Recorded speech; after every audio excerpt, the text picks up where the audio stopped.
আমি আশঙ্কা করছি কালকে রামনবমীর প্রসেশনে জঙ্গি হামলা হতে পারে।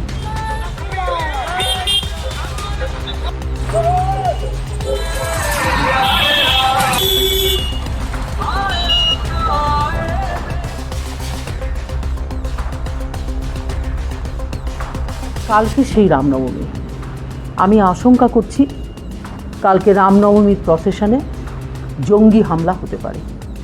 বিভিন্ন জঙ্গি সংস্থান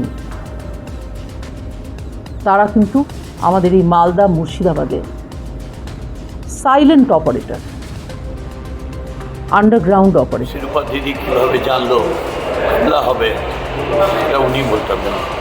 দিল্লিতে ওনার সরকার আছে, ওনার উচিত একদম দিল্লিতে জানানো উচিত।